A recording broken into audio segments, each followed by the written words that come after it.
Okay, so in this video, we're going to go over what I call Mountain Dew investing. I'm sure there's an actual name for it. I'm sure other people call it other stuff. Um, Basically, uh, when you go to the grocery store, you walk down the soda aisle, right? Um, Periodically, Mountain Dew, and this is why I call it this, will have specialty flavors. They'll have like a cranberry or a whatever. If you get those, because invariably some people will really like them.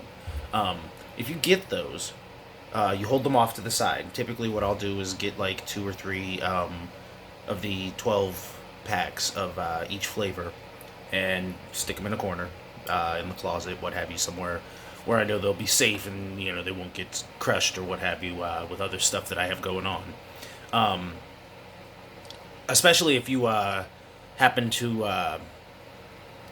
like Safeway does a pretty solid discount on them if you buy multiples. I'm sure uh, Kroger, King Supers, that entity, Walmart, what have you, also have some kind of thing like that. But if you get them on sale, even better.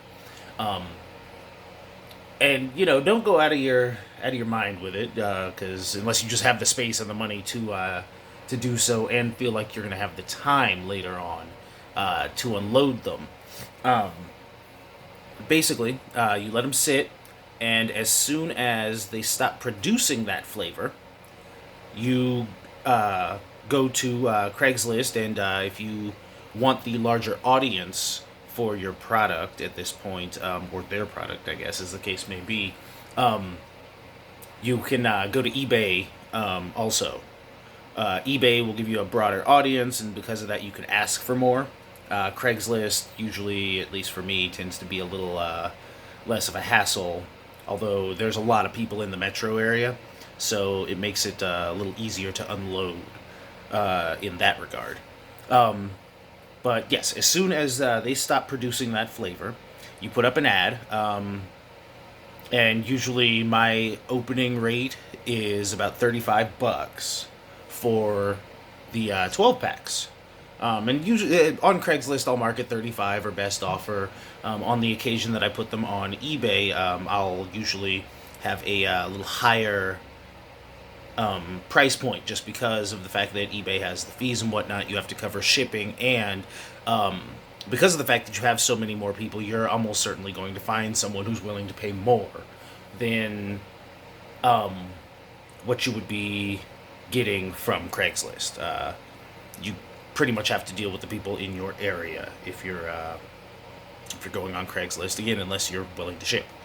Um, and that's kind of the beauty of this whole thing. It's super low maintenance if you go the Craigslist route. I put them up for about 35 bucks, um, and the soda usually winds up going in about a week or two. Um, I've had a couple of them that, like within a few hours, someone got a hold of me, said, "Hey, let me get those," and I've also had a couple where I had to hold on to them for an extra month or so.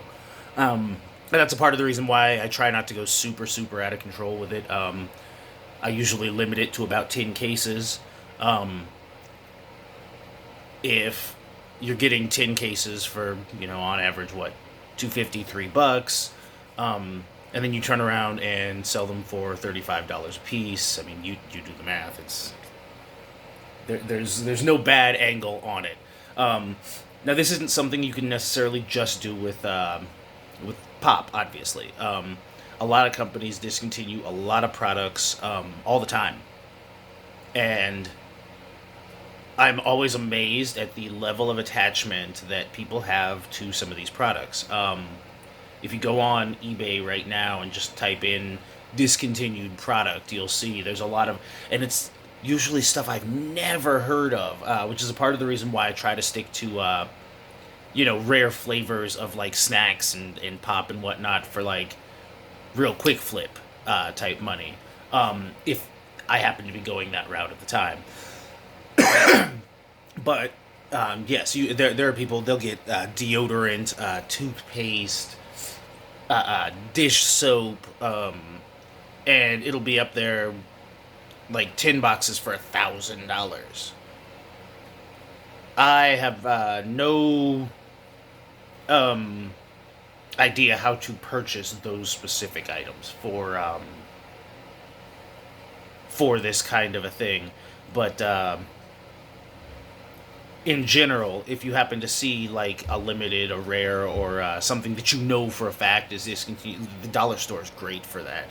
Um, like the Family Dollars and whatnot. If you go in there, they will typically have a lot of items that are discontinued, and that's how they ended up with them.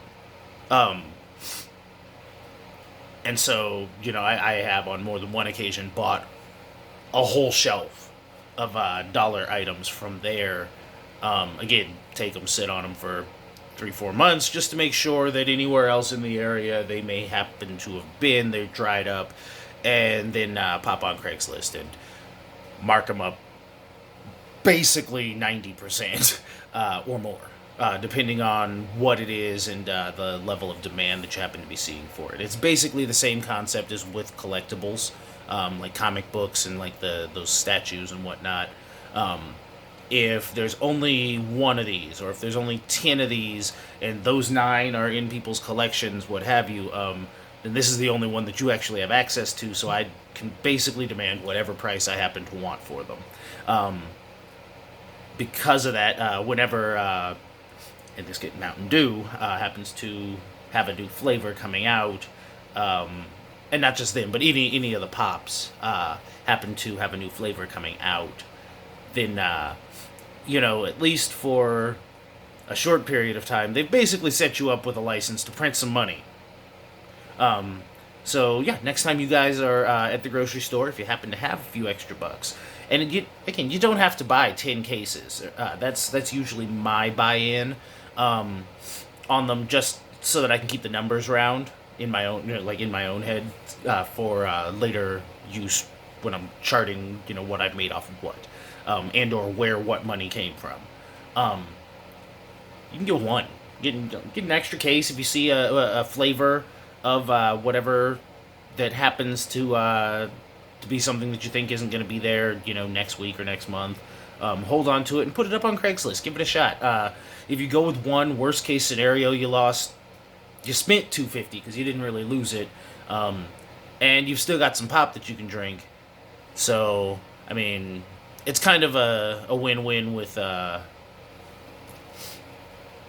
without any real potential for losses, unless you happen to buy in a ton of, say, deodorant or razor blades or whatnot, and they just happen to be the wrong item, and you're stuck with 10 cases of mouthwash.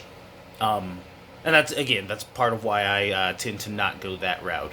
I would imagine liquor is probably the same way, especially with like a lot of the craft beers and whatnot. I don't drink, and so I can't say for sure, but that also would be something to look into because of the slightly higher price point and the kind of illicit overtone, the fact that it's like an adults only thing. I think you might also be able to do it with liquor, potentially with more results than you can with Mountain Dew.